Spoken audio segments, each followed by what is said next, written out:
Thank you very much, Deepak. Good evening, everyone. So, amidst our battle against the COVID in these busy times, so we have a great pleasure in having our esteemed panelists today.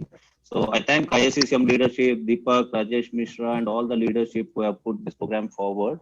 So, we have I'll first introduce our international faculty. We have Dr. Nitin Arora from UK. He has been very active, helping us in this fight against this COVID in India. He's very active in all our forums.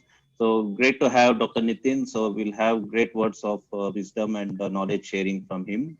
And we have Dr. Ramanathan from Singapore. So it would be great because Singapore has been a great success story. So it would be great to hear out from Ramanathan about their experience and the valuable inputs for us. So we have very senior, eminent Dr. Ashit Hegde from Hinduja. So I think all other Indian panelists, each one of us would know Ashit from Hinduja, very good friend of us. Dr. Rajesh Pandey from Delhi, Dr. Sharmila from Bhubaneswar, and S. Javeri, our good friend from Delhi, and Dr. Ritesha from Baroda. So we have an excellent group. So without wasting much time, we will kickstart. So the topic for today is post-COVID syndrome. So when I was given this task, I thought for a moment we are still in the thick of COVID. We only hope and pray that we are in the post-COVID situation. But having said that, we have faced the first wave. So post-COVID syndrome is something very distinct to any other problem that we have had.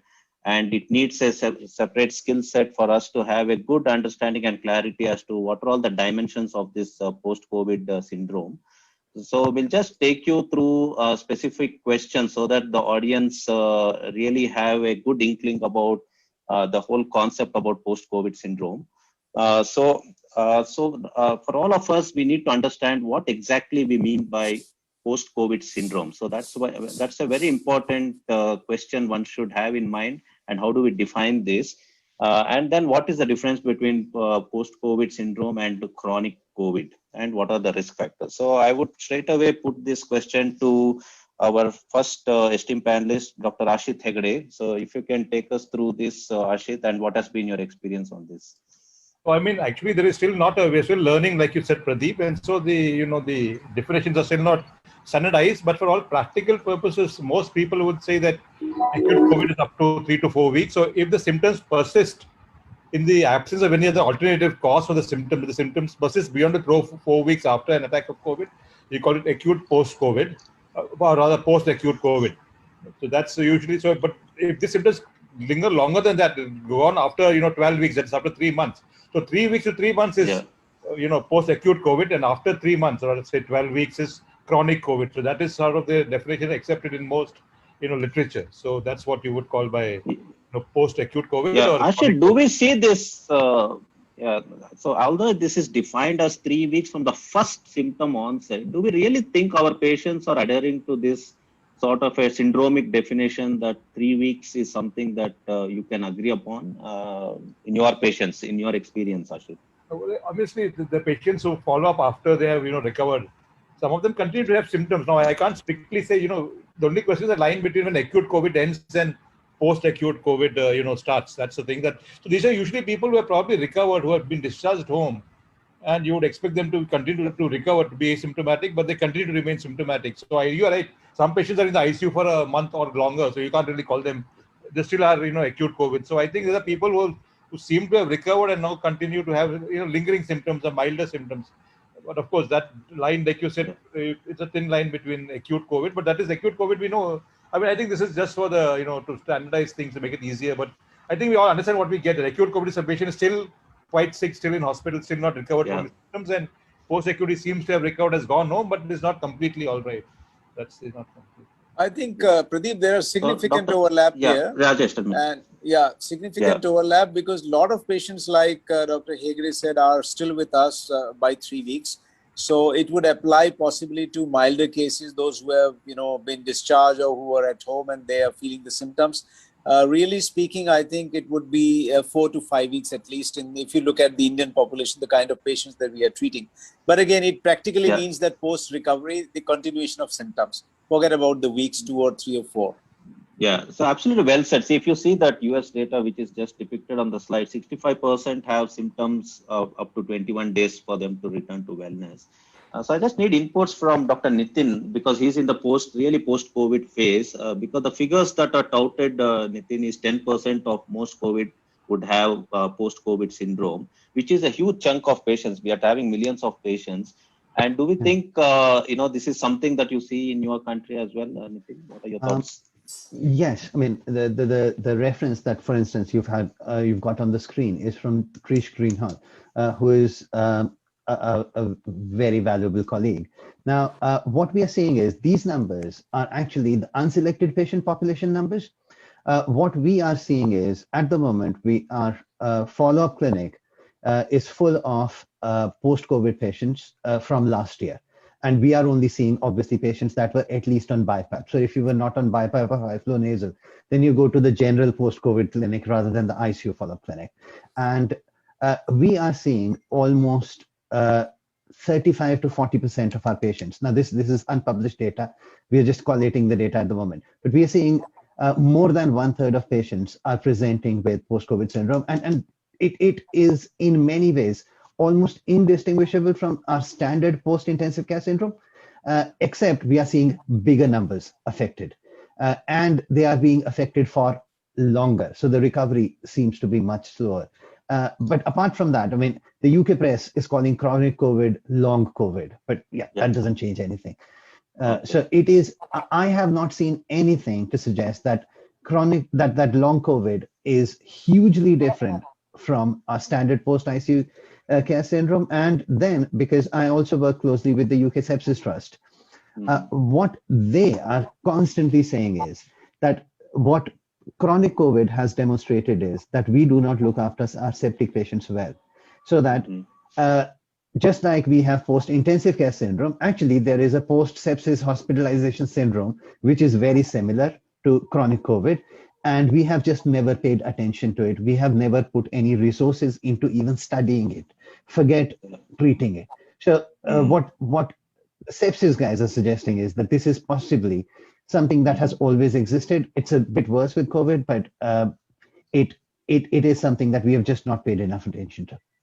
Yeah, so there is a distinct difference, isn't it, Nitin, in post-sepsis syndrome, whatever we call, which may mandate an admission into a hospital. So would you apply that sort of a situation even for chronic COVID, where when they get admitted for some intercurrent event, you call it as a chronic COVID sequelae, Nitin, which you would apply to a sepsis patient, post-sepsis syndrome?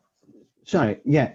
So I was going for a post-sepsis syndrome, as in because that is not a formal term, unlike post-intensive care syndrome, where after your patient is discharged home, they present with problems like fatigue, breathlessness, psychological problems. So what is being proposed and the paper has just been submitted. I don't know how long it will take to be accepted. Is what's being proposed is that we recognize a post-sepsis syndrome, which is exactly this sort of thing. So 3 weeks after the onset of sepsis, after the patient has been discharged home, after a hospital admission, whether it was to ICU or to any hospital ward, then if the patient presents to you with symptoms, with similar symptoms, like shortness of breath, brain fog, confusion, fatigue, then we recognize that this is similar to post-ICU syndrome, and that this is something that we just haven't studied enough before.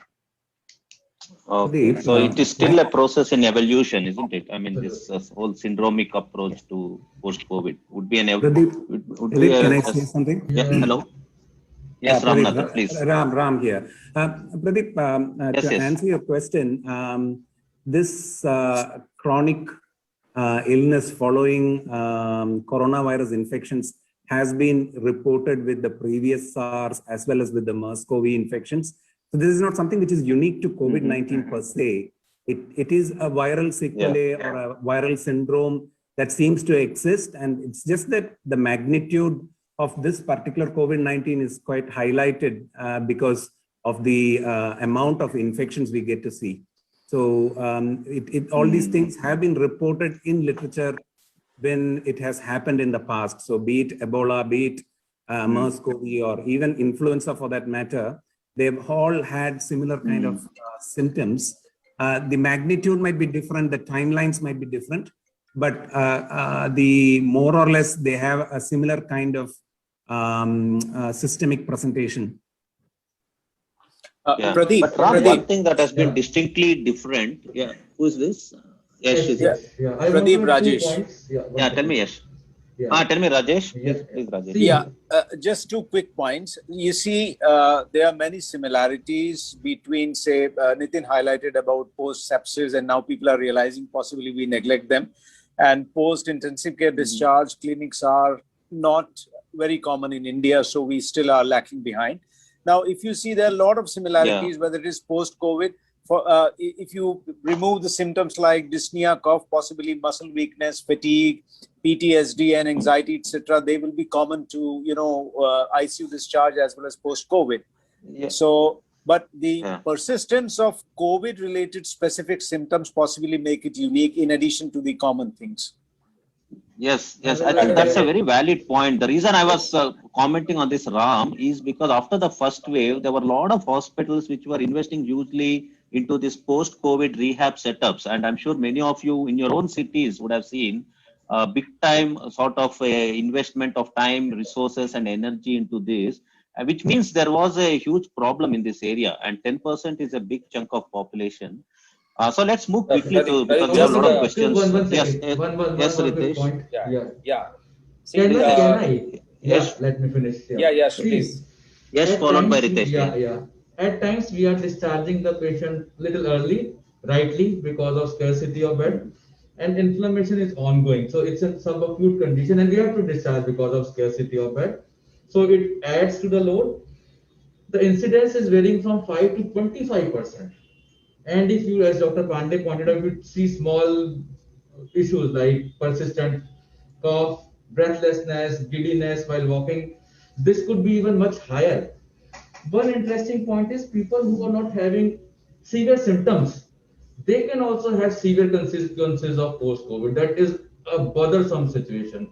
So people who did not have a severe course or a moderate illness, still they have a severe post-COVID sequelae. That is even more bothersome. Dr. Pradeep, can I just comment something? Yeah, please. I think Dr. Nitin and Dr. Ram rightly said it's about, for what they pointed out is more applicable to patients who have been hospitalized. But there is also a subset of people who had probably mild to moderate illnesses that didn't get hospitalized. They also have significant post-COVID syndrome or symptoms. So it is certainly exist also non-hospitalized populations. And as we have been reiterating all the time, that 85 to 90% of people get mild symptoms or moderate symptoms and might recover at home. They have been recovering, but even then they are facing this post-COVID syndrome symptoms. Yeah, just one. Do you believe age has had a big role? Yeah. Can I say, Pradeep, something? Pradeep. Yes, please, Ritesh, please. Yeah. See, as all of us are correct, but as you rightly said, we need some time to finalize the time frame, the sequelae, because it's a unique disease which causes multi-organ sequelae as compared to other any of the disease. I mean, we have not seen any disease which varies from mild to severe and still get the same or maybe disproportionate post-COVID sequelae. Like if you take sepsis, any patient who is on ventilator, intensive care, PICS is a name, which is the same that person has been admitted, the patient has been admitted into ICU, but here it's not the case. So any patient from mild to severe but having disproportionate post-COVID, so that makes it more unique. Yeah. And any of the panelists can take this. Sharmili, maybe you can take. So why do you think this is directly related to the severity, or it is unrelated to the severity and the age? Do you think there is a direct correlation? And then we'll move on to the next one. No, I don't think there is a direct correlation with the severity of age, because it has been seen across all age groups. And probably rather, I would say people who have been severely ill and they're getting hospitalized, they're probably spending more time in intensive care unit, and they fall into that definition or the categories of post-traumatic stress disorder or post-intensive care syndromes. But I would say, because in a community, as a practitioner, as now telecommunication process, we see more of these mild to moderate symptomatics who, apart from actually physical symptoms, are also getting mentally traumatized. This is solely due to fear. And due to this negative publicity or whatever, all images, crisis thing, news on the media, people are having an innate extreme fear in their mind that they might die. They might just suddenly die. They do not remember that 90% people just recover well, but that 5 to 10% actually is killing them mentally. So I see more of this mental trauma in these patients. Severity definitely related to the age and comorbidities and the risk factors that they have. But post-COVID symptoms, I do not think it is directly related to the age or severity. Okay. Anyone have different opinion here? Dr. Nitin or Ram or any one of you have different opinion on this? Because the literature says it has a correlation with the severity and the age. See, more the inflammation, more the severe, more are the consequences. If there is severe inflammation, obviously it will take a longer time to settle down. Yes, neurocognitive disorders, fear, psychosis, lack of support at home, lack of support in society, fear of not getting admitted when they need admission at a later point. This all plays, but inflammation and prothrombotic state is a major contributor. Okay. So let's move on to the symptoms. So anyone can take this. So what are the commonest symptoms that one could anticipate in the post-COVID? Maybe we can start with Ashit again, and then go down. The commonest symptom clearly is, I think, is fatigue.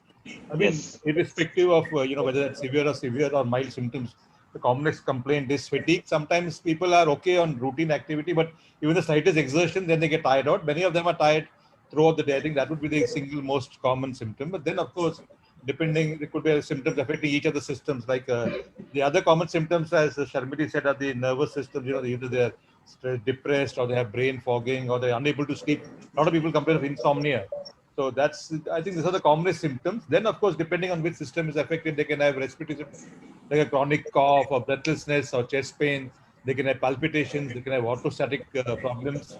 But I would think, that depends upon which symptom is. Of course, some of them may come with complications like EVT or against a vascular event, etc. But those are relatively rare. The commonest symptoms, like I said, are either just fatigue and, or mental changes, I think, are the most common that I have seen. That is not related really to the severity. It could happen to everyone. So I think the take home is fatigue seems to be the commonest prevailing and the mental cognitive impairment. So Dr. Pandey, would you think a niggling fever is a chronic problem, and how would you deal with it? Because the whole problem with these symptoms is how would you go about evaluating them? Would you be doing any additional tests as cited by some of the literature, or would you just ignore saying this is all post-COVID? See, this is still an evolving area. So basically what Ashit has highlighted is that there is a functional decline in the quality of life. So these people are not functionally normal as they were before they had this disease, COVID-19. So, when you look at the kind of tests that are required, basically you would like to see their cardiac system, their, the respiratory system. So maybe you can do a 6-minute walk test to see how good or bad they are functionally. You can look at spirometry, maybe repeat the X-ray chest or HRCT as it is indicated. So these are the usual things, because these patients will come with symptoms. So you would like to see whether the lungs are affected, whether the functional capacity is affected. Then similarly, you may want to go for a 2D echo to see whether, the heart is good. And hematological investigations, again, thromboprophylaxis, whether to continue for some more time. So, a lot of these things would be there. And of course, for neuropsychiatric issues, you would like to go for screening of anxiety, depression, etc. So there is, it would possibly be based on the symptoms, and it's more on the lines of COVID only. Like the way you are investigating them. So possibly more along those lines. Like if someone comes like fatigue, 38% have fatigue, but is there anything that we would test for fatigue, Dr. Pandey? I mean, because that's a commonest symptom, and I do get patients who keep complaining of this, they're unable to do their routine. Is there any test that you would advise, or just say this is all post-COVID and continue doing exercise? One common thing that we can look at is how much weight they have lost during COVID.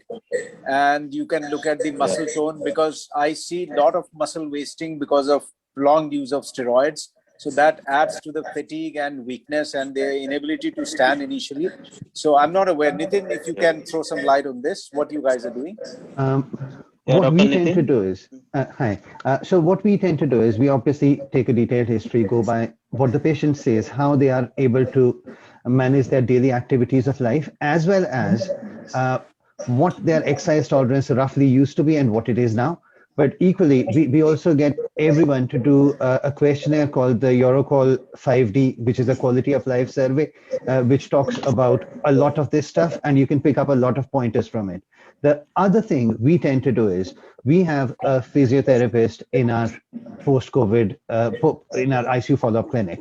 So basically, we get the physio to do a detailed assessment of the patient, and they tell us that all the time, almost everyone presents with some degree of muscle wasting. And we've known this for a long time, that the degree of muscle wasting is related to the length of stay in ICU, the severity of illness they've had, and the use of steroids. So they seem to present with very similar muscle wasting and a huge amount of fatigue. But Eurocall will also tend to pick up other things like sleep, as well as depression, anxiety, and can give you pointers towards PTSD, though you need specialist questionnaires for PTSD. Yeah. Thanks, Nitin. That's great. One important query or one important complaint that I keep getting from all the friends is anosmia and loss of taste. So, how would you approach this? I think I can ask Ritesh and Ramnathan to comment on this. Yeah. Fortunately, I would say fortunately, there are no many diseases where you get, perfect loss of taste and smell. So the differential diagnosis is narrowed down that you don't tend to miss anything else. I mean, it's a luxury if a patient comes with these unique symptoms. Okay, I'm still not getting, just reassurance, there is no medication. Still, I get a lot of calls that, whether this herbal medicine, this Ayurvedic medicine, this homeopathy medicine regains the the test as well as, then either they just do it and, what else can be done? So reassurance, and reassurance. That's the most important.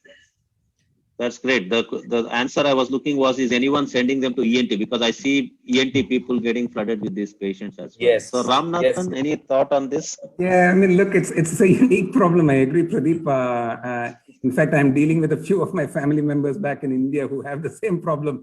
The only thing I can do is reassure them on the phone. And I think that's the best thing you can do. I think we need to accept that this is a part of the COVID syndrome. And essentially, coming back to how you deal with, I think your next slide talks about how you support recovery. What I was about to say was alluding to what Nitin was earlier talking about, how you evaluate this. You need to have a system in place about how you go about dealing with post-COVID syndrome. And unless and until you have it established, you will end up, it's going to be difficult to manage when it comes in huge numbers. Yeah, great. Thanks. So next we'll move to this whole breathing exercises. Do you think as an intensivist, we should be prodding on this whole exercise as a, as a strategy in the post-COVID? Yes, please. Sorry, I'm sorry to interrupt. No. You talked about what test you do. I agree. Most people just have plain COVID. But probably somebody with fatigue, it's important to rule out some treatable cause like, anemia, thyroid. Many people develop hypothyroid or thyrotoxicosis, vitamin D deficiencies. All these things you probably need to rule out before it. I mean, these are easily treatable causes. Even steroid withdrawal can sometimes cause hypopituitarism. So I think these need to be ruled out in somebody where you think this can't be explained only by COVID, and sometimes it's easily treatable. So I think before attributing the fatigue always to COVID, we need to rule out some treatable endocrine causes. That's all. As an internist, I'm talking about. I think, very valuable input about steroid, because if you are doing steroid withdrawal, you can have secondary Addison's. So that's a very important point. Are you seeing any patients with secondary Addison's, Ashit, or any of you? I'm seeing thyroid, but not so much. I haven't really diagnosed Addison's yet. Dr. Pradeep, I'll just add something about this. Yeah, please. We have seen many of the patients who are coming up in follow-up because if they have been given systemic steroids, then changed to oral at the time of discharge and weaning off. Post-COVID, if they're not following this sugar chart or the insulin advices, they're coming with very high uncontrolled sugars. Some who are not diabetic actually are becoming diabetic, and those who are actually already diabetic, they're becoming quite uncontrolled and bad diabetics. So this uncontrolled sugar is actually also adding or exacerbating the signs of this neuropathy and fatigue. also it is being contributed. So that is something needs to be emphasized for all patients who are being discharged with the prescription of steroids. And one more that's thing, also a very valuable point. Very valuable. One more thing, you know, because of too much of work that all of us are being burdened for, multiple times the pre-COVID medications are missed in post-COVID discharge prescription. Yeah. And that is also one of very valuable. Yes. While hospitalization like antihypertensives are being, you know, modified depending on what the status patient comes in. And in discharge, because they don't come back immediately for follow-up, and we don't have very great time to deal with it, sometimes it's been missed. I am just asking one question. 3 valuable points for listeners. Yeah. Can I just the phenomenon of autonomic resetting? How many of you have actually seen that for patients who have been hospitalized for COVID-19? Because we have seen this in a couple of patients, this phenomenon of autonomic resetting. Do you agree it happens on any panelist? No, I have not seen any.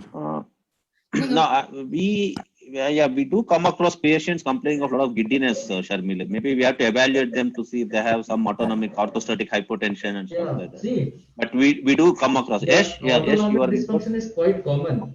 And the first sign which we get as the patient gets up from the bed, little stable, he starts going to the bathroom, he feels giddy. And this is a common problem. Almost all the patients who can they want to go to the restroom, they will have some giddiness. So this is quite common. Very valuable input, Sharmili, because today I had a call from a patient saying he has giddiness when he gets up. So this is very valuable points we got from here. So the steroid withdrawal can lead to worsening of your fatigue and hyperglycemia, contributing to ongoing neuromuscular issues and pre-existing medications which have been tapered off, like gabapentin or any of these neuropathy drugs which has been taken off. That also may be. I think that's a very valid, which is not mentioned in any of the literature. So I'll come for this question. I'll come to Ramnathan because Singapore is known for a very good rehab setup. Nitin. Sorry. Can I just interject before we go to the next step of rehab? Yes, please. One of the things that has been mentioned, which is very valuable, is what we in our ICU call medicine reconciliation. So when the patient is admitted, so what you find is patient gets admitted to emergency medicine, then to medicine, then comes to ICU, then goes back to medicine, then goes back to home. And in all of these transfers, there is potential for their normal medication to be missed, to be forgotten, changed. Then what we have is and the only way we found to deal with this was to have a system in place rather than relying on individuals. So every patient that gets a discharge, they cannot be discharged without a pharmacist, because we realized our doctors are too busy to do this. So one of our hospital pharmacists goes through their discharge drug chart and they go through their admission medication, and then they will bring any discrepancies to the resident. Now, and we found that our medication problems on discharge reduced by 80% once we put the system in place. And this is a system thing rather than individual people doing it. Correct. Absolutely agree. Nitin, can't agree more on having a good SOP in place for standardizing these processes. So great inputs, Nitin. Thanks. So let's go to rehab now. Singapore, I know, is very good in rehab, and I'm sure UK also is very, very good. So over to you, Ram. How has Singapore put all these systems in place about the whole post-rehab? Because WHO, as you see, has come out with its own guideline for rehab. And I think our Indian government also has come out. So just give us what you guys are doing in Singapore, Ram, and then we shall move forward. Sure, Pradeep. I mean, I'll just give you a quick brief insight.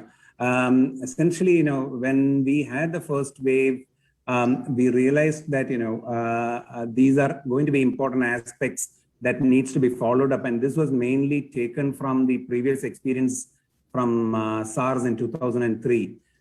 So that was one learning experience which we could utilize currently.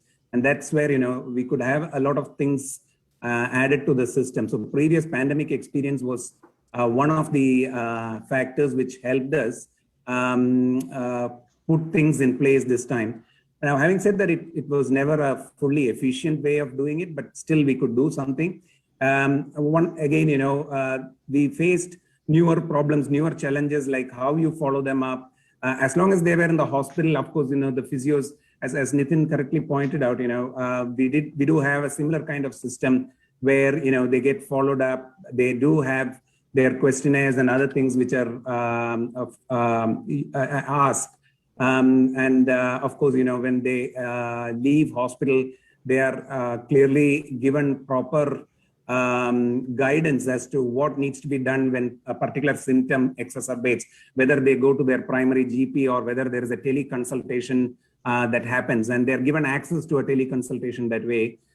So the initial challenges we faced was how to organize teleconsultation when you have, when you're in the middle of a pandemic, when you're focusing on other things. And as it evolved, we managed to find our way through getting across to some of these patients who have breathing difficulties, who have cardiopulmonary sequelae to COVID. So many of these get picked up during these teleconsultations, and they get referred further to specialists at that point of time. So again, follow-up was something which we embarked on very diligently. Thanks, Ram. So I'll tell you the way we are doing here. I'm sure all my Indian colleagues will add in. The way I'm doing, for all the listeners and panelists is, as soon as someone has a COVID, comes to ICU, and then they're on follow-up with me. So what I do is I send them these pictures and the videos, because every hospital, like our hospital, has done our own videos as to how to do the exercises post-rehab, and to connect to the physio if they have any queries with the exercises. And these videos are done 2-3 different formats of video, and these pictures are forwarded to all the patients.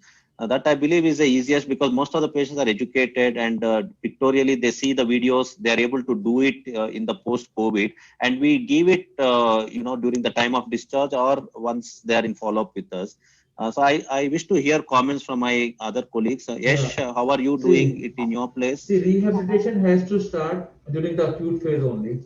We have been lacking much behind UK and Singapore in rehabilitation all these years. It has never been our focus largely. We are trying to involve our physiotherapists and respiratory therapists in the beginning only because the nursing staff is not able to do most of the jobs. They are so busy now. We try to attach a physiotherapist for home care, but they are so inundated.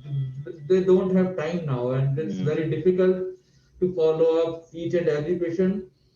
And every 5 minutes, everyone must be having 100 WhatsApp consultations. So we should be doing it ideally, but it has become impossible. And if we can titrate steroids and SpO2, that is also a big task. But we are still forwarding the pictures and videos, as Dr. Pradeep told.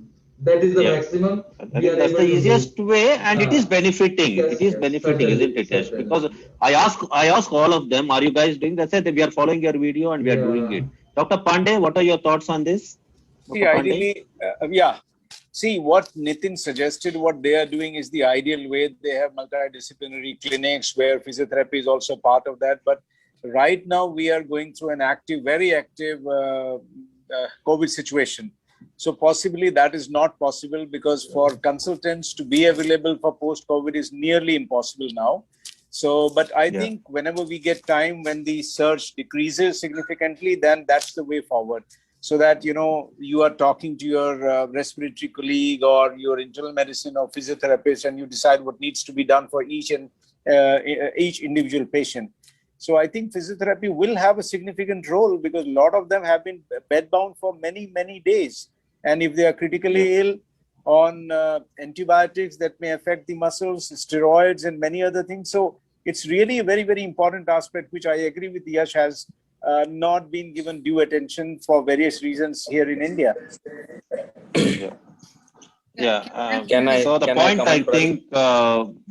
Please come in. I think the point which I can take from Dr. Pandey and Nitin is that we need to have a systematic programs for each condition. That's what I think is the right approach.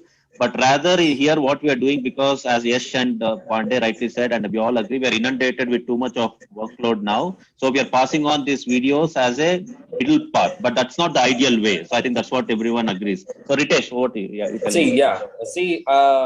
I I think we have to accept, as Dr. Pandey said, Dr. Yash said, it is impossible to go individualize the rehab program. I mean, considering the less manpower and more work. So what I strongly feel, and all of you would probably agree, that patient's relative is the best nurse, best physiotherapist, and best rehab person. So I tell 5 things to my patients on discharge, that you need to take care of these 5 things. Number 1 is nutrition. Number 2 is hydration. Number 3 is exercise. Number 4 is monitoring, what to monitor at home. And number 5 is whatever medications are there.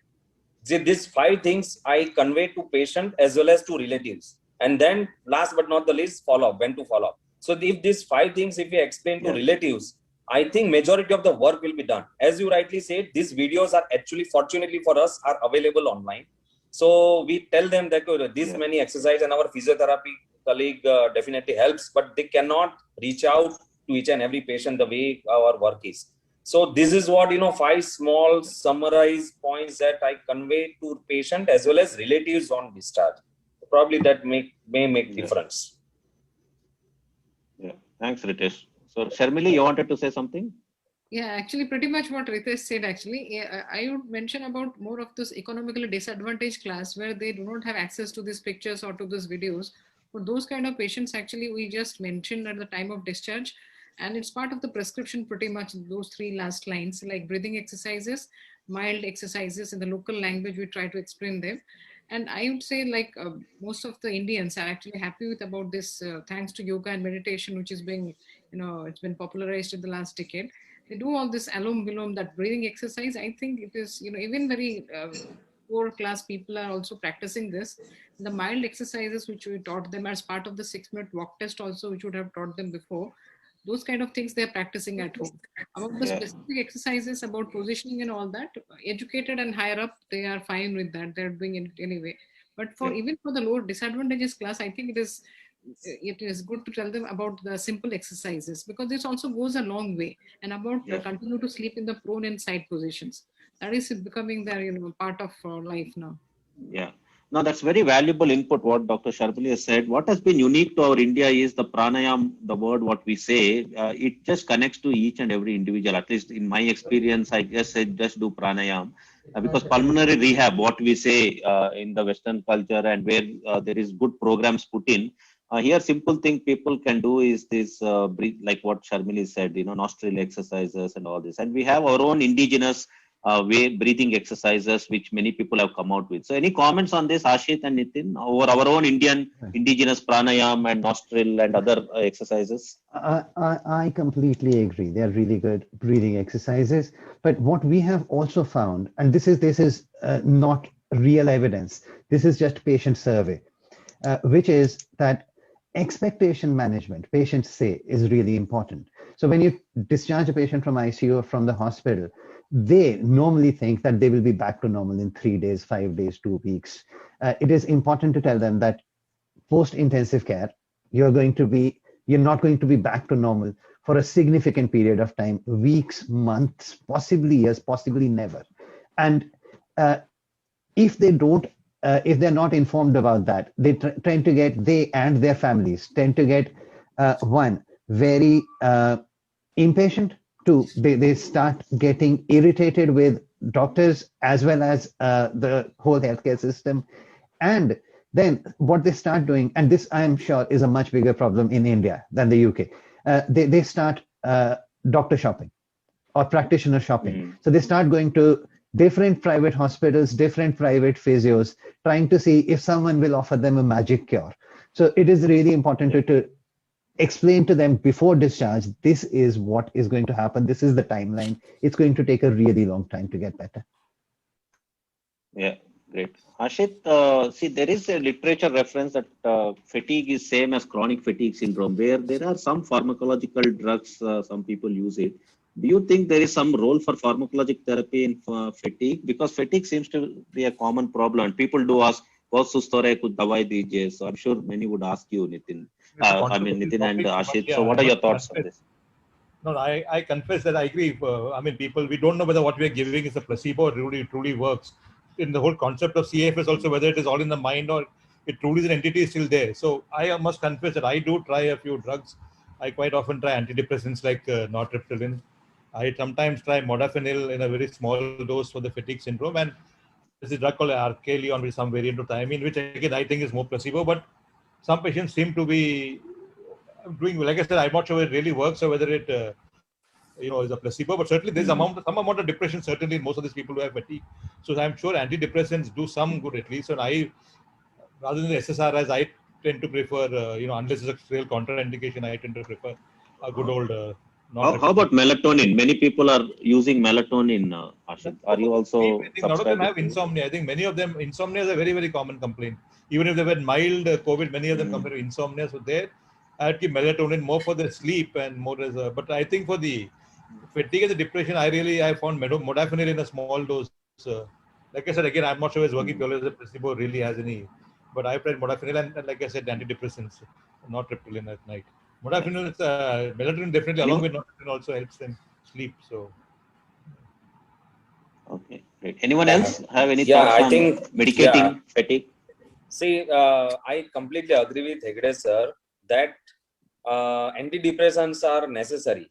But we must understand that chronic fatigue syndrome, majority of the time, the reason is sleeplessness. I mean, if any person doesn't sleep for 2 days, 3 days, 4 days, definitely the fatigue sets in. So I agree with Hegde sir that insomnia needs to be addressed very, very stringently. Otherwise, that fatigue, whatever we do, nutrition, hydration, whatever, it won't go away. Yeah. When we look into the literature for all the listeners for fatigue post-COVID, there is only re-emphasis and renewed emphasis and more emphasis on physical activity, promoting, enhancing, and working on their physical strengthening. And the literature wouldn't really support using a lot of medication. But obviously, if you use antidepressants, they may have other concurrent presence of depressive episodes or any of those, which also prevail as a post-COVID. But I think the more emphasis for fatigue is on strengthening, exercise, stretching, and they have taken it from this Stanford Hall statement where they're adopting the sportsmanship sort of a program in this. So we'll move to the next one. Sharmili, please, and we'll move to the next one. It was nice to hear Dr. Hegde mentioning about few drugs. I never heard about these drugs being used for fatigue in post-COVID patients mainly. But I think more than anything, as you say in the last slide regarding fatigue management, I think it's more than any drugs that it's the counseling which matters. You have to actually, all of us, mostly the intensivists who are directly discharging patients or the internal medicine or pulmonologists who are discharging patients and seeing patients in the teleconsultation or OPDs, it is the counseling which is more important. Now I have around 18 patients who actually regularly ring me at least once a week and just the talk. And I believe at the end of it, like I'm a counselor, intensivist counselor, and that's what is helping them. And they are becoming gradually more cheerful. So I think, this is really about counseling, and we have to be just patiently listen to them and say, everything will be fine. Yeah. Very rightly pointed. There's a lot of healing power in listening also. And not only these chronically ill patients, acutely ill patients also. Many of them are so anxious, and if you do a bit of counseling, the fears go away and they settle down. So a lot of power in. Yeah. I think we'll move to the next, cardiovascular. So what sort of cardiovascular post-COVID issues you guys are seeing? Maybe Dr. Pandey can take, followed by Ramanathan. And see, chest pain and heaviness and, pain in the legs, these could be the issues, and which could be non-specific also. They could be because of the, breathlessness or persistence of dyspnea, or they could actually be because of the involvement of the heart. So basic screening 2D echo is a great help. And possibly a venous arterial Doppler of the lower extremity is also a good idea, because many of them have been bedbound for a very long time. But Rajesh, can I just intercede? Would you do this? See, this is a question we have. Let us have clarity on this. This VTE prophylaxis.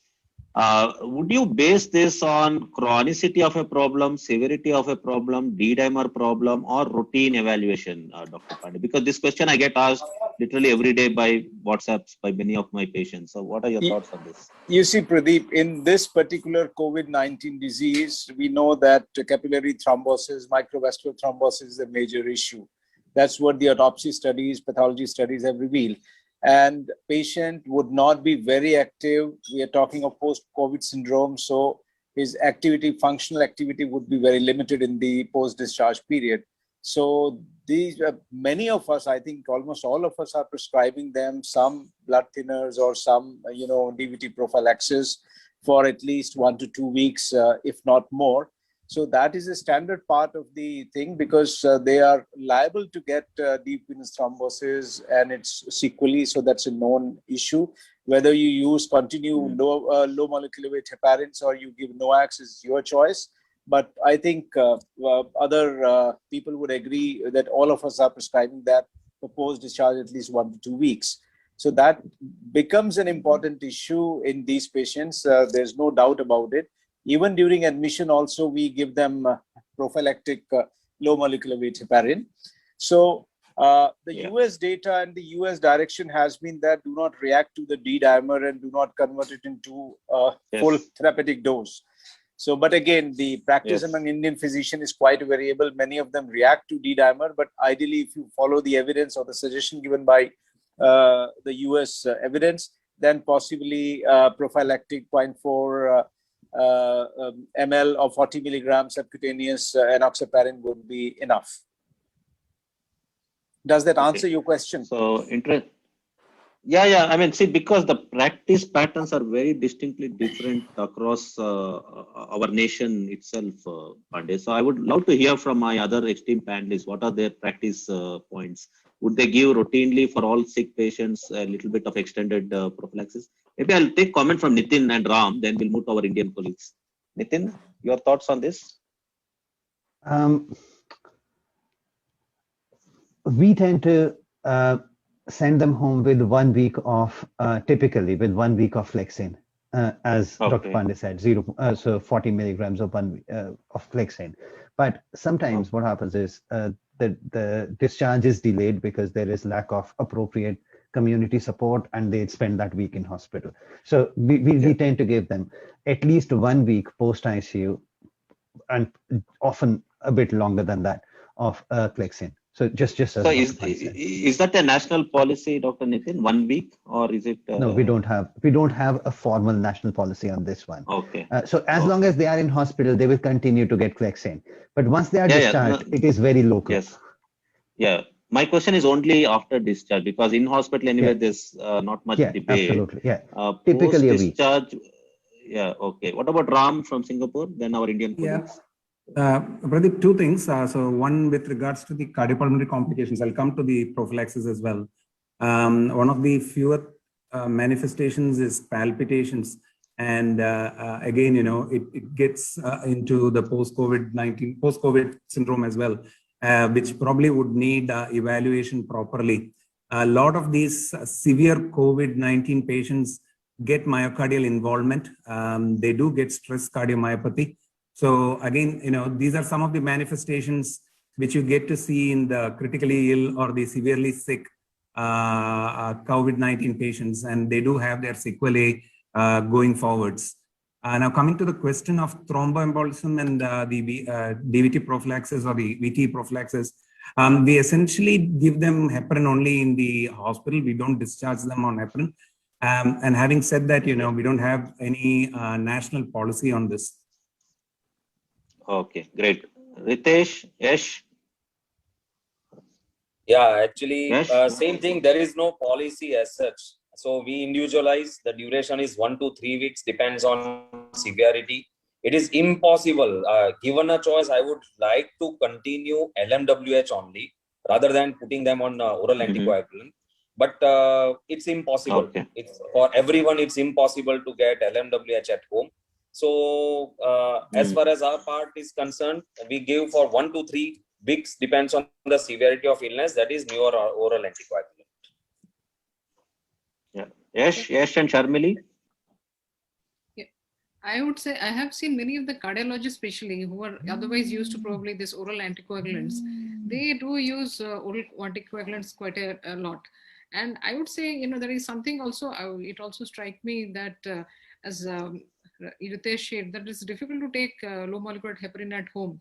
Actually, especially for people who are in smaller cities or down in the villages and small blocks, it is difficult for them to take even though it is just like an insulin thing, but it's difficult for them. So for those category of patients, I would be inclined to think that if you're prescribing them the oral anticoagulants, it's not a bad idea, because they can purchase it when they're in the bigger hospital and just take at home.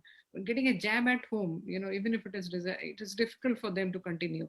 So I would actually rather like to know from all of you that is there any difference, like if you're containing low molecular heparin versus oral anticoagulants after the after discharge into the community? Oral anticoagulants still do not have that much of evidence as applied to routine critical care practice if we compare it to orthopedics or post joint replacement. So we have to be skeptical, and what we do, we follow the routine pattern as we do for medically ill patients in our ICUs. If they are having high markers of inflammation and thrombosis D-dimer, then we try to continue with enoxaparin. But if the markers are subdued, then we can give apixaban. The problem is scarcity of both enoxaparin and apixaban. The market is already now short, and if we go by numbers, we cannot have lakhs and lakhs of patients on enoxaparin, on apixaban. What will be the consequences? We don't know. So chasing D-dimers probably, yeah. Yes, please. Yeah, yes, there's a question which is very much pertinent to what you're saying. Would you monitor D-dimer then for these patients to stop, or would you just give it arbitrarily for 3 months and stop it? Yeah, not routinely, not for all the patients. I generally give it for 7 to 10 days because it cannot be continued forever.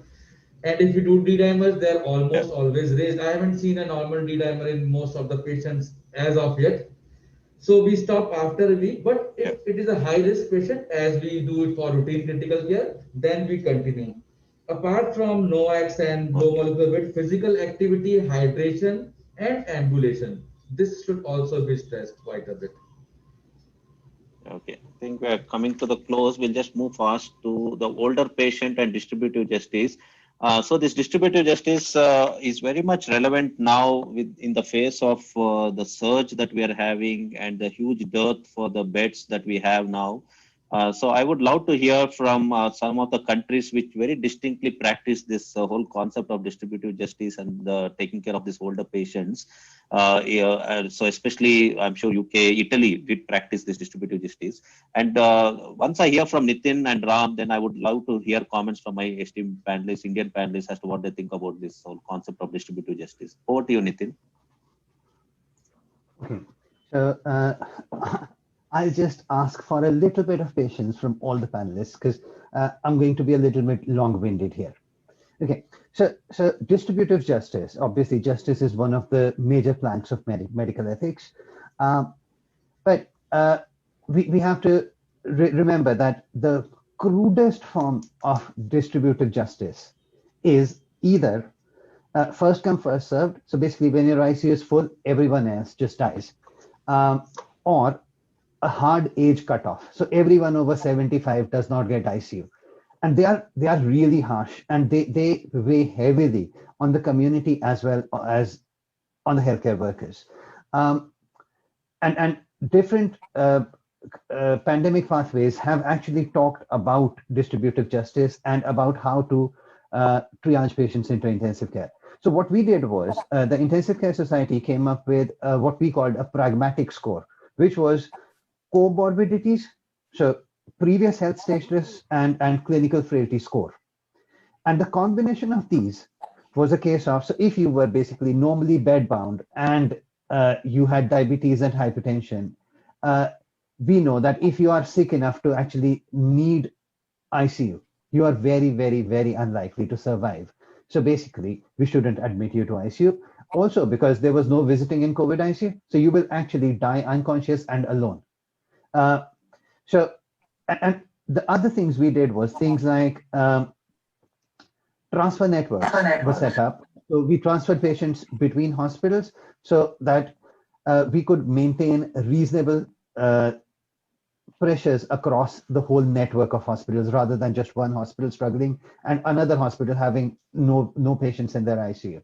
And that is another form of distributive justice. The third form of distributive justice, which I think is again, some people may find odd, is we did oxygen redistributive justice. So there was this one day when we found that our total oxygen flow, because we have a central oxygen supply, and our total oxygen flow would not support any more patients.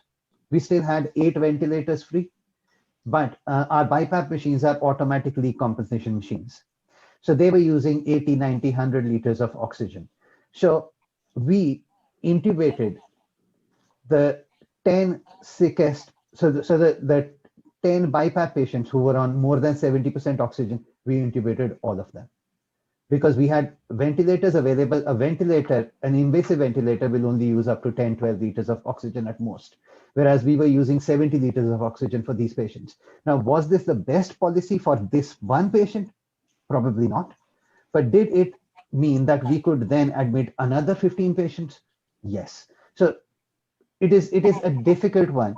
And with distributive justice, the problem is that what you are doing is you're subordinate. Typically, we are used to making the care of the patient who's in front of us our first concern. But what you are doing here is you are subordinating the individual to a group concern.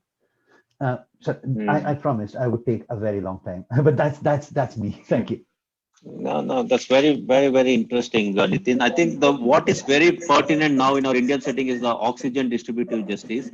So over to my Indian friends, what are your comments on oxygen? Like you have this convalescing elderly patient who is very much dependent on oxygen occupying a bed. So how do you think we can rationalize this oxygen and save younger lives?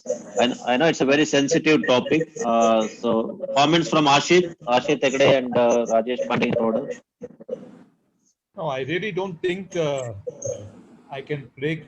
I mean, first of all, I think Nitin's is very, very interesting, but I think it will work in the UK alone because that's the NHS. In India or in most other countries where there's a variety of different hospitals, each of them stand alone. I don't think, and where the patient, most of them pay out of pocket for health. I'm not sure we'll be able to, do this kind of a thing. And second thing about rationalizing oxygen, I think all I can do is limit care. I really don't think I can withdraw oxygen from an elderly man and give it to somebody younger. Though I understand it makes sense, but at the moment, honestly, as he said, our priority probably would be to the patient in front of us. We really don't think about the patient outside. Though I think it makes more sense to. I mean, we should be thinking about the patient not getting the treatment. But at the moment, I think most of us tend to think of only the patient that we're dealing with. We really don't think about the larger picture. Now it becomes very difficult, I think, emotionally and whatever for us to, but at the what we can do is probably limit care, and also probably, I think most of us are, actually keeping oxygen targets too high. Probably we can lower our targets to 80, 85. I really don't think 90, 94 is required. That's one thing that I do. Try to cut down on the oxygen target. I can't really think about stopping oxygen. Somebody, unless he was clearly not doing well. Yeah, great inputs. Well, I'll put in a scenario for you guys. I'll just put in a scenario, Rajesh, what I am dealing with right now. Sure. So ICU is full. There may be one bed available. There are 3-4 young patients from ER, and there is an elderly 70-year-old crash in the ward needing NIV. So what do I do? I think this is the typical scenario I'm seeing every day. Over to you, Pandey, Dr. Rajesh. See, ideally, we would follow what Nitin has suggested, but India is less than an ideal country. So what I'll redefine this distributive justice as rich man's and influential people's justice in India. So the hospital, sorry, there's a lot of noise. Somebody needs to switch off. Ninath, can you sort that noise on the background? So you see the hospital admissions, especially ICU admissions, are being very tightly controlled by the top administrators now. They are not in our control. So we get to know very little, and there are people who are waiting in the ER who are on ventilator, but you have patients who are lesser sick, they are getting admitted. So it should not be done, but that's what is happening. Now regarding the oxygen scenario, because we are facing the oxygen problem, we have had in last webinar, I had to rush to the hospital because there was an oxygen delivery that it's going to last for another 2 hours only. So what we have done is we stopped using HFNC because they consume a lot of oxygen. That was one conscious decision we took. We have restarted doing it, using them now because the situation is better. And plus we started distributing these patients. So we created so that there is no burden on one single area, because the pipelines are not made to be used for ventilated patients in every area. So their diameter is less as they are distributed to the network goes to the wards. So we spread out our critically ill patients so that, because we faced a situation where there was oxygen available, but it was not coming enough if we concentrated these patients in makeshift ICUs. So that's what we did. Okay, great. Any other inputs from our panelists? Yeah, Pradeep. Basically, see, as Dr. Pandey said, if we are not using or we have stopped using HFNO at a great extent as compared to last year, isn't it distributive justice? It is short of distributive justice. And as and we all of us are practicing, we switch over to BiPAP, we switch over more to early invasive ventilation, and definitely invasive ventilation decreases the oxygen utilization as compared to non-invasive ventilation. So in part, anyway, we are playing a big role, knowingly or unknowingly, in this kind of distributive justice. I am sure, I also agree that if one bed is vacant and 2 patients are there, it is huge ethical dilemma. Whom to take and whom not to take. So it's individualized rather than anything else. Yeah. So I think in India, situation is very different, as all our esteemed panelists are alluding. Yeah, Sharmili, please. I would say a few lines about oxygen saving. Actually, for number one is like we do not use HFNOs. And what we have noted in the last 2 weeks, that early, for patients who are requiring more than 10 liter oxygen, if you are giving them just intermittent BiPAPs, this little bit of positive pressure is actually going a long way in reducing their oxygen requirement in the subsequent days. So we have been able to cut off requirement above 10 liters to less than 10 liters within just 48 hours with good intermittent BiPAP. And all it required is counseling about prone positioning and lateral positioning and keeping the mask on. And we have procured, around 20 or 22 BiPAP machines on rent. And this is something has actually really helped us. And we are catering this to also ward patients. And many of the patients are actually, who are in that category, getting benefited. About utilizing a single vacant bed, the example that you quoted, I think that is a very much ethically challenging question, because today morning itself, we had a 98-year-old lady, and she's the mother of one of the senior consultants. And she was sinking in the ward.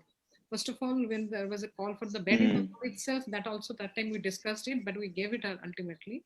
But being a doctor herself, emotional attachment is so, intense. We had to bring her to the HM, and she did not survive long. So those are the challenges that we face. I think if we have my patients there, we must screen their physical functional status before hospitalizations and the chances of survival. Yeah, I agree. I think in India it is extremely challenging, considering we have a private and public system in order. We'll move quickly. I think we are already past the 10 minutes our schedule. So, Ninad, there's a lot of background noise. Can you please stop that noise?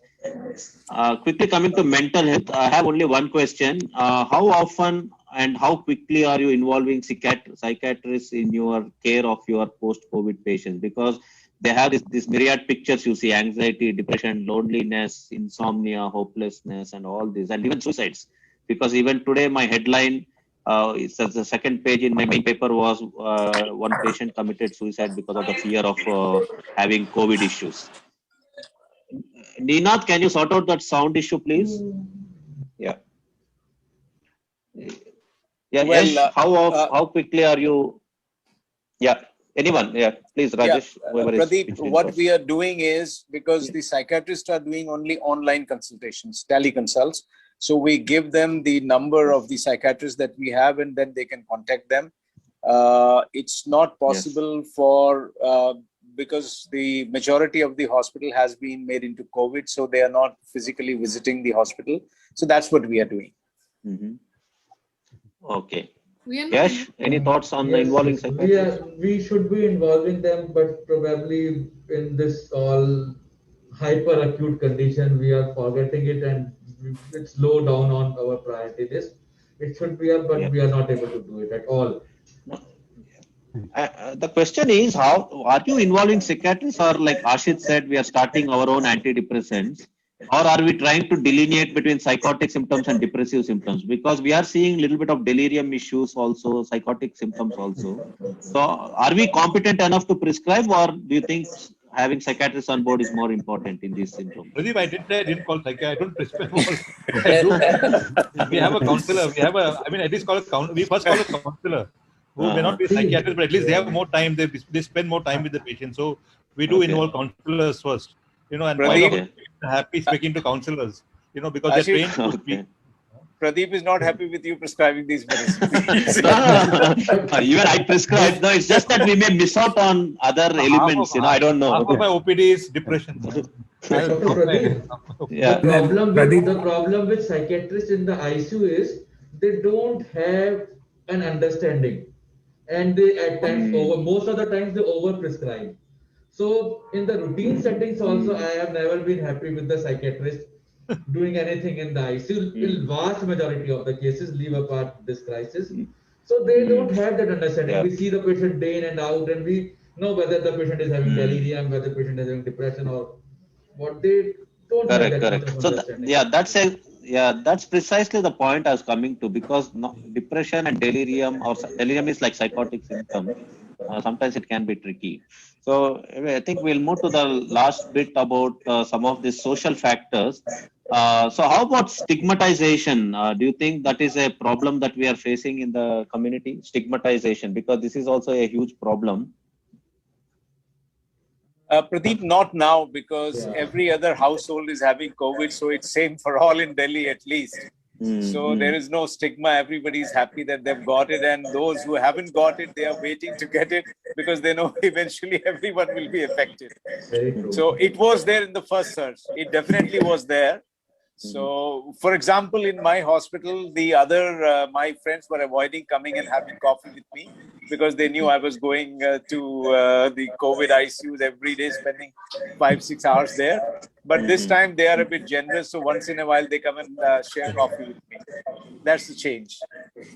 I think the thing is that those people who did not have so far COVID, those will have probably stigmatization problem rather than those who already have, because they are waiting in line and they are literally worried and scared that apna number kab aayega. It's like that, we may see more psychiatric patients and depression in those people who are literally scared to get COVID now. Okay. But, the fine point that Yash made, I would agree, because as of now, in the first surge also and now also, the psychiatrists are staying at home. They are not coming to the hospital. So their first-hand experience in dealing these patients would be very, very limited because there is no consult for admitted patients. Post-COVID, yes, because they are in a position where they can call up, they can talk, but those who are admitted, especially those who are very sick, during admission, there is no psychiatric consult. And post-discharge also, we don't know whether we give them the number, whether they are really getting help or calling them up, we don't know. Yeah.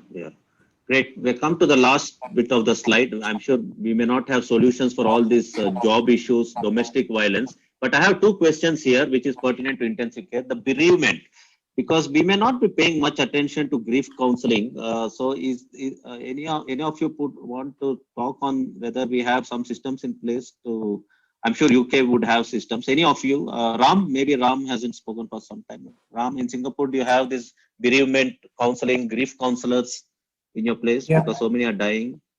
Yeah, we do, Pradeep, because this is a unique situation. At least in Singapore, once you have COVID, and we've had, when it happened, when the pandemic was at its peak, people from families would get infected together.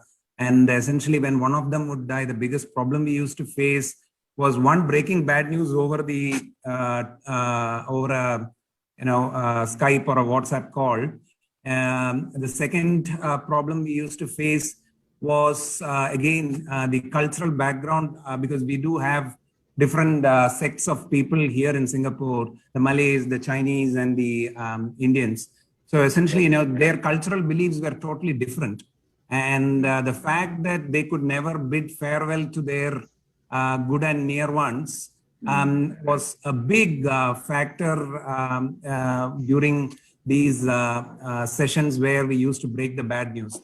And in fact, those are ethical dilemmas where you feel really bad for the patient, but you are helpless on the same time.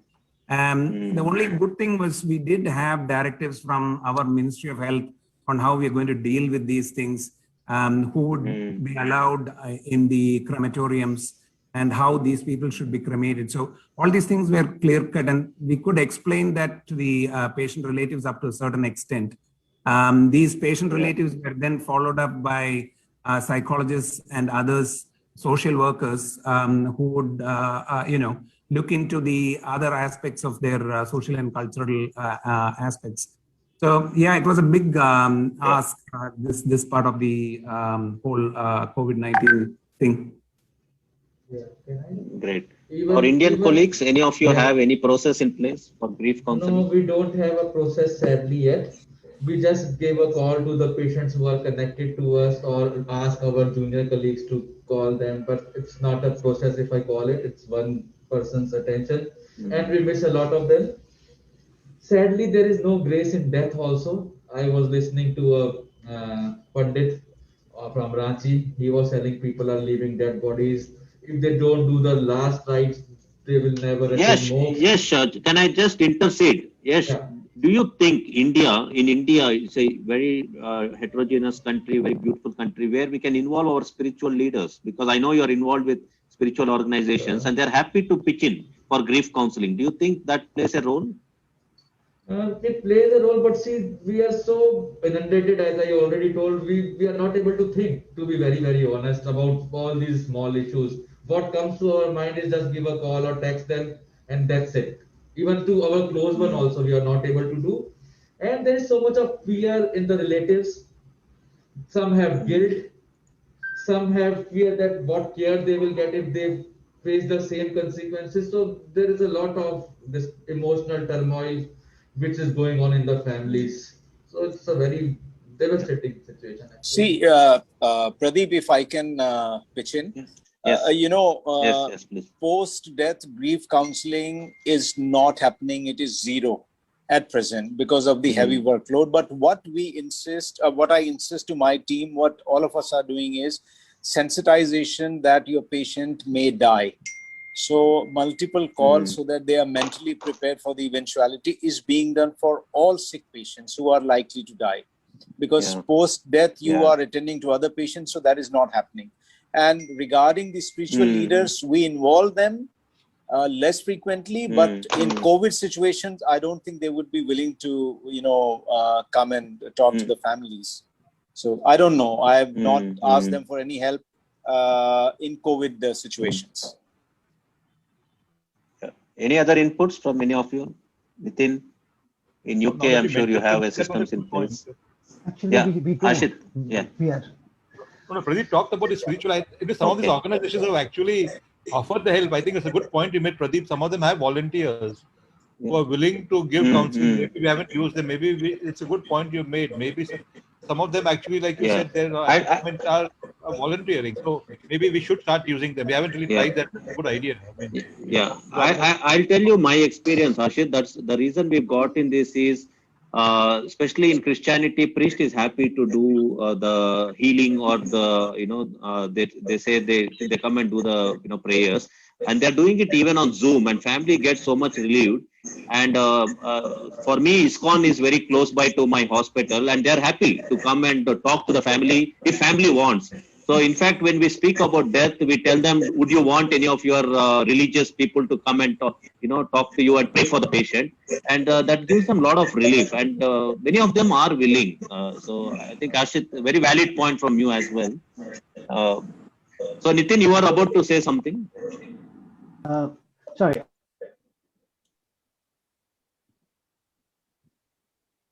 Nitin? I was about to make exactly the same point that Dr. Hegde has just made, which was that we actually have a duty roster for, and we have two Christian chaplains, one Hindu priest, one Muslim imam, and a Sikh priest as well. And they are all, the numbers are available through switchboard, and you call them and they are very happy to talk to the families, and that helps. Now, unfortunately, because of the impact of the pandemic in the last year, our grief counseling has gone, but it's been completely overloaded, and we are not doing a good job of it. What we are relying on is a number of charities and NGOs to do it, and that is basically family directed. So the family have to pick up the phone and talk to them. Unfortunately, our system has completely fallen down here. Yeah. Great, guys. I think we have exceeded by almost 20 minutes past our time. So so thank you so much, guys. So hope it was a very fruitful and entertaining evening. So we learned a lot. So for all the listeners, we learned about what COVID syndrome is and what is chronic COVID is. And we spoke about the whole rehabilitation and with special emphasis on fatigue component, how do we approach it? And we spoke about cardiovascular issues, we spoke about mental issues, and we spoke about cultural issues, and we spoke about, the grief counseling. So thank you, everyone. So it was great having our esteemed panelists. So we look forward for more such sessions. So Dr. Rajesh Mishra is there with us, so who has conceptualized this whole program. So Rajesh, you have anything to say? Then we'll close the session. And Dr. Deepak as well. No. Excellent. Only did you people ask about mucormycosis? Because there was a question. Post-COVID mucormycosis is a big problem everywhere. I don't know. We are having. So I think there is a question also. Please, if somebody can comment on that. Yes. Yeah, problem is bigger and bigger. It's getting even bigger now. Post-COVID mucormycosis, DKA, at least now we are seeing every alternate day one patient. The scale of problem is big. Steroids have gone uncontrolled, tocilizumab has added, immunosuppression from disease, poor mask hygiene, poor oxygen delivery equipment. I don't know what all is contributing, and this makeshift arrangement of hospitals, God knows where is it going to end. It's like a pandemic of mucormycosis also waiting to happen now. And one more thing regarding nutrition, this we could not touch because of the time constraint. But nutrition is a big factor, and that is also contributing to mucormycosis over and above the other factors. Yeah. So are you guys seeing patients coming back after recovering with mucormycosis? Because I have seen mucormycosis developing during their whole convalescent period within the ICU or maybe in the, in the ward. Aspergillosis we have seen. But do you see patients going home and coming back with mucor? Yes. Several. Okay. Most of the patients who are coming with mucormycosis are coming from setups where the steroid dose and glycemic control was poor, but at the same time, we are also not able to tightly control the steroid dose and sugars ourselves also. So our patients might also be going to other places. And usually 1 to 2 weeks post-discharge time for the patient. Yeah. See, glycemic control has to come in a big way now because most of the steroids is uncontrolled. And despite your request and the discharge advice, people are not able to follow. They are not able to follow up with the physician or a nurse one-to-one. So things are good. Great. So thank you, everyone. Thank you. Sharmili, you want to say something? You are about to say something. So then we'll close the session. It's about what Dr. Rajesh Pandey said about grief counseling at the time of death. It is totally non-existent because we do not find any close attendants actually really waiting for the patient to die. They mostly come on when the phone call. And about counseling, it is very difficult to conduct. It's really nice to learn from you that the religious practitioners or the societies can help. We might also try that because nowadays in the second wave, people are less scared than the first wave. And they are coming. I think that's something we can take help of. Great. So thank you all. So we'll close the session. So thanks for all the attendees who have listened to this, and we look forward for more meetings with you all.